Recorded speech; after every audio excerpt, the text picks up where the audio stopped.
Rewa IG बनने के पश्चात मेरी 2 प्राथमिकताएं और 5 लक्ष्य हैं। 2 प्राथमिकताओं में से सबसे महत्वपूर्ण जो है वो है prevention and detection of crime, यानी कि अपराधों का पतासाजी करना और उनका अनुसंधान करना, और दूसरी है maintenance of law and order, यानी जो कानून व्यवस्था है उसको न सिर्फ माकूल रखना बल्कि उसको और सुदृढ़ करना। 5 जो लक्ष्य हैं उनमें सबसे महत्वपूर्ण है जो महिलाओं और नाबालिगों के प्रति अपराध हो रहे हैं उनकी रोकथाम करना।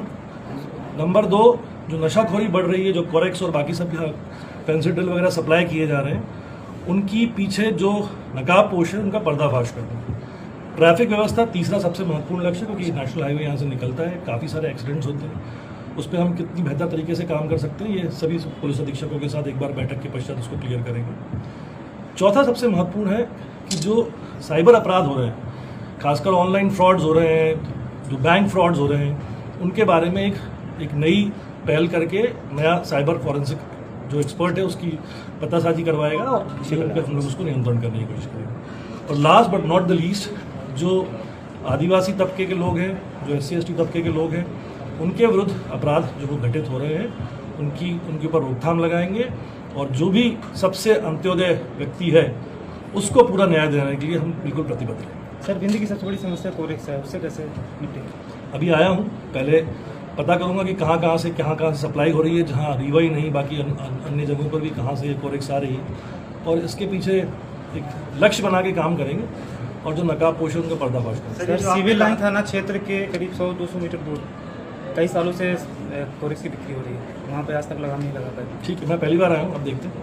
सर, आपने कहा कि आदिवासियों के जो भी अंत्योदय है उस पर उनके घटित जो हो रही है, तो अभी जो मऊगंज में घटना घटी है वो आदिवासियों द्वारा की गई है, ऐसे पर आपका क्या कार्यप्रणाली क्या? देखिए, कानून सबके लिए जो है वो सम रहता है, so we are neutral as far as anybody is concerned, लेकिन हमारी प्राथमिकता हमने बताई है, क्योंकि हम लोग हमेशा संवेदनशील पुलिसिंग की तरफ भी रहते हैं। तो जो बच्चे हैं, जो नाबालिग हैं, जो आदिवासी तबके के लोग हैं, उनके प्रति हम संयमशील रहें, उनके प्रति हम संवेदनशील रहें, ये मेरी आकांक्षा है। सर, कुछ माहों से गन शॉट के मामले विंध्य में बढ़े हैं, खासकर रीवा की अगर बात की जाए तो गन कहां से आ रही है और विदाउट लाइसेंस वाले इस तरह के मामले सामने आए हैं। ठीक है, इसके बारे में आपने मुझे संज्ञान में लाया है, इसके बारे में प्राथमिकता के तौर पर कार्रवाई करेंगे। सर, रीवा में ट्रैफिक भी सबसे बड़ी समस्या है। मैंने आपको पहले ही बताया, ट्रैफिक जो है उसको सुधारने के लिए पुलिस अधीक्षकों के साथ एक बार बैठक लेंगे और देखेंगे किस तरह से उसमें कुछ नया नवाचार करके किस तरह से ट्रैफिक व्यवस्था को और सुचारू रूप से सुदृढ़ किया जा सकता है। आपने सड़क दुर्घटनाओं की बात की है, तो सुहागली में आए दिन एक्सीडेंट होते हैं और कई बार बैठकें हो चुकी हैं, दूर से लोग मतलब PWD और डिपार्टमेंट के लोग बैठक कर चुके हैं, लेकिन ये जो मामला है केवल बैठक तक ही सीमित रहता है। आप इसको कैसे सॉल्व करेंगे, क्योंकि आए दिन वहाँ एक्सीडेंट होते हैं? हमने कहा कि हम सिर्फ बैठक तक सीमित नहीं रहेंगे, हम नवाचार करेंगे, जिस भी क्षेत्र में नवाचार की आवश्यकता है उस क्षेत्र में नवाचार करेंगे। मेरी प्राथमिकताओं में जितने जिले हैं उन जिलों की सबसे पहले जो रात्रि गश्त व्यवस्था है उसको सुदृढ़ करना है, उसमें नवाचार करना है, और ऐसे जहाँ जहाँ हमको मौके मिलेंगे, जहाँ जहाँ हम इम्प्रूव कर सकते हैं वहाँ हम इम्प्रूवमेंट करने की कोशिश करेंगे। सर, देखा जाता है कि थाने स्तर पे लोगों की सुनवाई नहीं हो पाती, इसकी वजह से बड़ी घटनाएं घटती हैं और बड़े अधिकारियों पे लोग चक्कर लगाते रहते हैं, तो उसको कैसे मैनेज करेंगे? थाने स्तर पर सुनवाई ना होने के बारे में मैं बिल्कुल स्ट्रिक्ट हूँ कि अगर मुझे ये पता चला कि थाना प्रभारी ने जानबूझकर लापरवाही पूर्वक अगर सुनवाई नहीं करी है या किसी अन्य तरीके से उसने पुलिस की गरिमा को गिराने की कोशिश करी, तो फिर वो थाना प्रभारी नहीं रहेगा। सर, जनता और पुलिस के बीच जो गैप बढ़ गया है उसको कम करने की क्या है? देखिए, पहले तो मुझे लगता था कि जनता के साथ में हम लोग जनता दरबार आयोजित करते थे।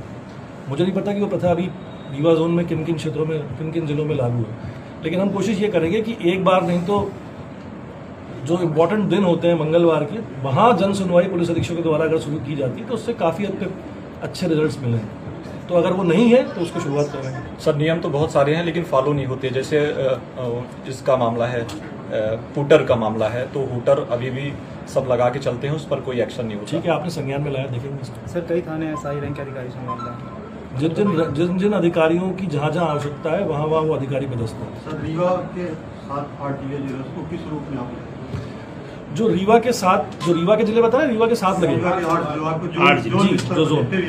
देखिए, हर टर्फ डिफरेंट होती है ना। आप वेस्ट इंडीज़ की पिच को श्रीलंका की पिच नहीं बता सकते और श्रीलंका की पिच को पाकिस्तान की पिच नहीं बता सकते। तो हर जिले की कुछ स्पेसिफिक समस्याएं होती हैं, हर जिले की अपनी कुछ स्पेसिफिक अच्छाइयाँ और बुराइयाँ होती हैं। तो हम कोशिश करेंगे कि पहले तो उनका संज्ञान में लेके आए कि कौन कौन से जिलों में क्या क्या प्रॉब्लम्स हैं, उसके आधार पर उनको चिन्हित करके उस दिशा निर्देश जारी करेंगे कि कैसे कैसे उनका सॉल्यूशन लाया जा सकता है। सर एक और बड़ी समस्या है, सोशल मीडिया में लोग कुछ भी भरोसा रहे हैं, उन पर क्या कार्रवाई है?